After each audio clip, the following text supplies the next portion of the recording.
In the southern tier, we have 63,000 people or families that rely on SNAP to help their families get by from month to month. Now that the One Big Beautiful Bill is officially law, there's a slew of changes on the way. One big change is coming to the Supplemental Nutrition Assistance Program, also known as SNAP. And WENY's Lindsay Madison spoke with local organizations about how not only it's going to impact them, but also the community. Lindsay? Nick and Renata, SNAP is a federally funded program that provides food assistance to low-income people and families. Local organizations that help people on SNAP know these funding cuts are coming, but they're wondering what happens now? What happens next? In 2024, over 40 million people received monthly SNAP benefits, which provides food assistance to low-income people and families. The One Big Beautiful Bill recently passed, and that means changes are coming. That means there will be stricter work requirements, cuts to future benefits, and changes as to how benefits are calculated. Organizations like the Food Bank of the Southern Tier are working to navigate these changes.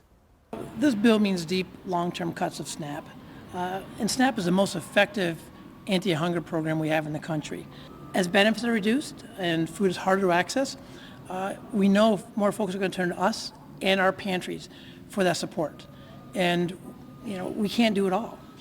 According to the Food Bank of the Southern Tier, there are roughly 63,000 families in our area who rely on SNAP. Bordeaux says the cuts will negatively impact a lot of families, even beyond the Southern Tier. We're seeing a tremendous amount of folks who are working hard for their families, and they're just not meeting their monthly bills. So they're coming to our pantries for support just to get them by, to get that leg up for the next month. What this cut means is that 6 billion to 8 billion meals are going to be taken out of the emergency food system. And to put that in perspective, we currently feed, as a Feeding America network, 6 billion meals a year. Moving forward, Bordeaux says they'll continue working with its pantries, supporters, donors, and volunteers, but that it's difficult to plan for the unknown. We know it's coming, we know it's going to be impactful, we just don't know the full effects yet.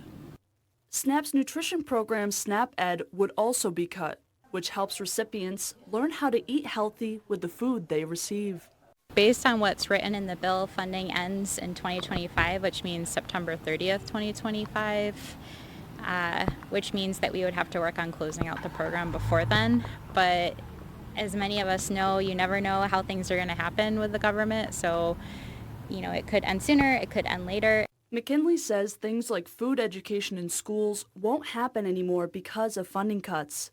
To find an alternative, she says they've reached out to the state, but was told the state doesn't have the money. With options running thin, McKinley says they are working to transition staff to other jobs or find new ones. There's going to be a huge gap, though, in the community. I don't know of a lot of other organizations in our area that provide nutrition education, especially to people in poverty. In a statement from July 3rd, after the House passed the Big Beautiful Bill, Congressman Nick Langworthy said in part that the bill cuts out $2 trillion in reckless federal spending and protects not only taxpayers, but also the people who truly need assistance. And in the past, Congressman Langworthy has also said that any cuts made to SNAP would be made to help cut down on fraud, waste, and abuse.